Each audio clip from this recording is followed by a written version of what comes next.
Канал Валерия Табакова представляет альтернативная версия убийства Ирины Фарион. Почему фрагмент 3 на 4 мм и трубка из посылки меняют картину дела?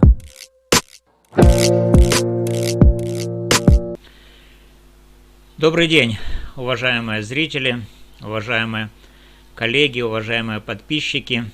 Поздравляю всех вас с Рождеством Христовым.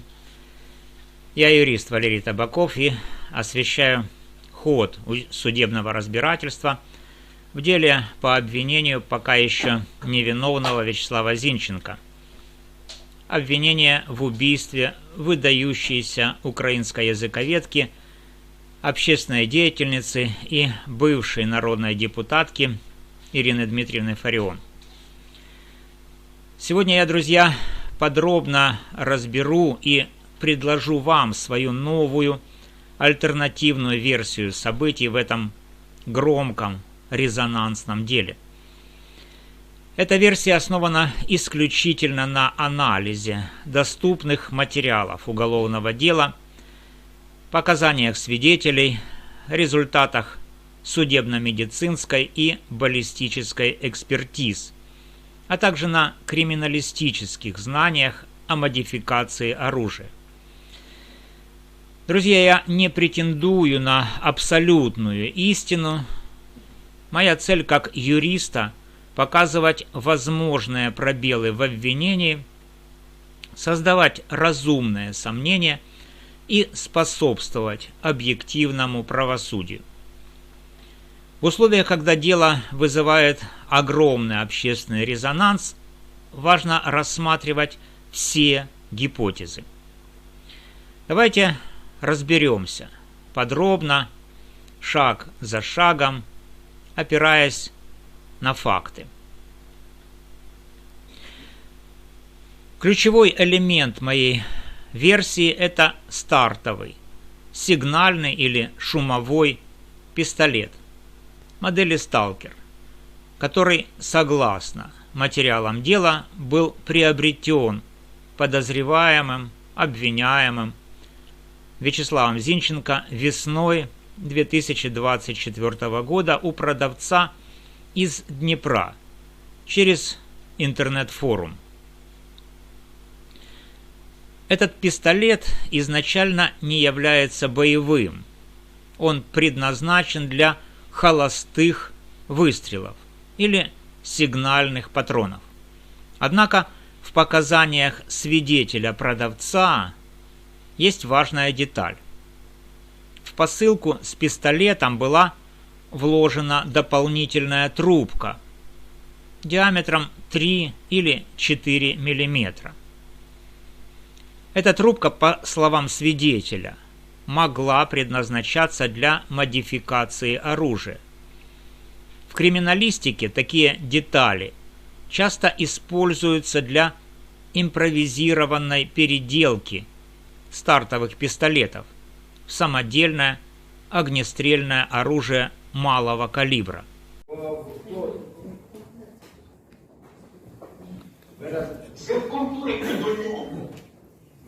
Затурка подлети до нього, відправилась в цьому гляді.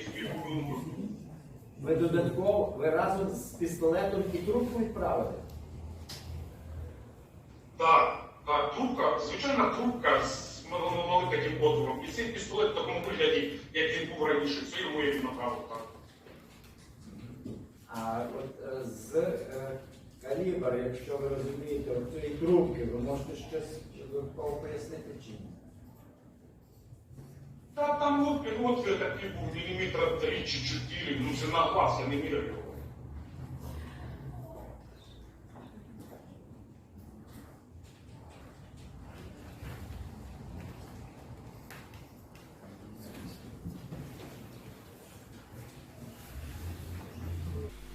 Как видно из этих показаний, продавец подтверждает наличие трубки малого диаметра. Это нестандартная деталь для обычной переделки под 9 мм, а именно для нестандартной модификации. Представьте процесс. Оригинальный ствол стартового пистолета заменяется или дополняется этой трубкой диаметром 3-4 мм. В канал вставляется импровизированный снаряд. Небольшой кусок свинцового металла размером около 3 на 4 мм. Для выстрела используется холостой спортивный патрон калибра 9 на 18 мм, который создает газовое давление, выталкивая снаряд через узкую трубку.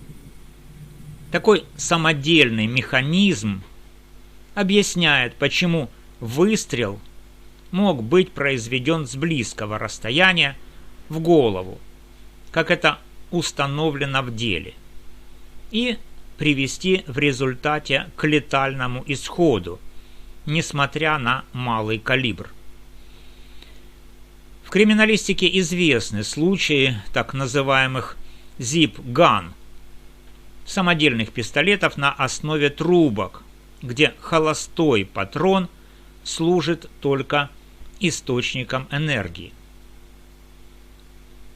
Технически это возможно, хотя и рискованно. Трубка может не выдержать давления, но при близком выстреле скорость снаряда достаточна для проникновения в голову. А теперь перейдем к ключевым экспертизам, которые, на мой взгляд, поддерживают эту версию. Судебно-медицинская экспертиза, проведенная летом 2024 года, установила причину смерти – проникающее огнестрельное ранение головы с извлечением металлического предмета, свинцового фрагмента размерами примерно 3 на 4 мм. Это нетипичная заводская пуля калибра 9 мм с рифлением и деформацией от нарезного ствола, а именно небольшой кусок металла, который мог быть вручную вставлен в импровизированный ствол. Гільза була дуже фрагментованою. Той, хто хоч раз стріляв з вогнепальної зброї, знає, що якщо навіть подряпаний патрон вставити в казенник, нічого не произойде, пострілу не відбудеться. Тому що це там достатньо тендитна конструкція будь-якої вогнепальної зброї.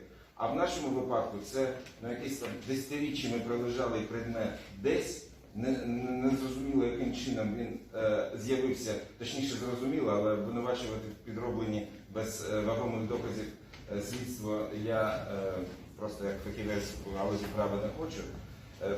Був підброшений до огляду місця події, ну і за зрозумілими висновками, що це взагалі одне до одного не підходить і навіть і фрагментація така, що це і не зовсім гільза.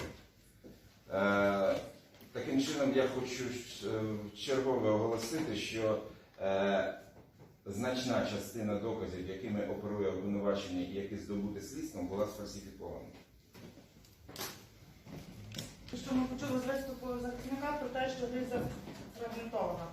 Я хочу ще раз зачитати, що дана гільза була відстріляна з нештатної самозарядної вогнепальної зброї калібру, виготовленої переробним способом з пістолета, ймовірно, конструкції Макарова або конструктивно схожої з ним виробу. Тобто в нас немає ні слова про те, що гільза фрагментована.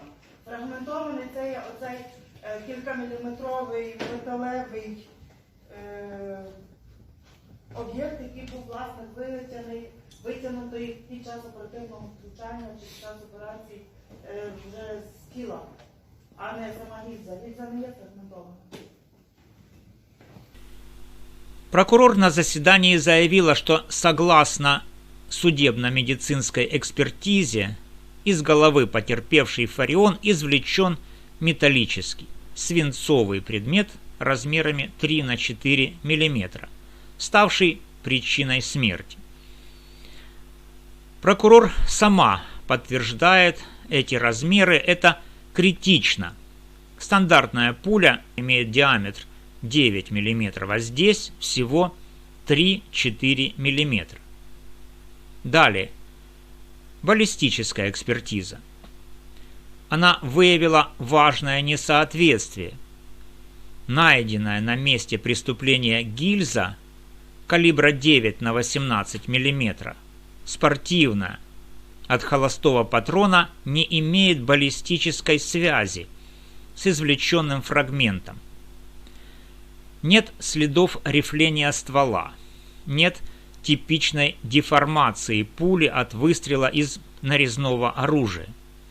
Таким образом, гильза могла служить только для создания импульса, а снаряд – отдельным куском металла, вытолкнутым через гладкую трубку малого диаметра. В баллистической экспертизе записано: отсутствует баллистическая связь между гильзой калибра 9 на 18 мм и металлическим фрагментом 3 на 4 мм. Цитата из судебно-медицинской экспертизы.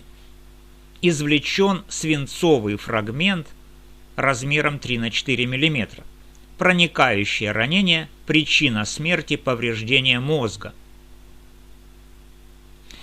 Друзья, это несоответствие, отсутствие связи между гильзой и снарядом, малый размер фрагмента идеально вписываются в версию самодельной модификации с трубкой 3-4 мм.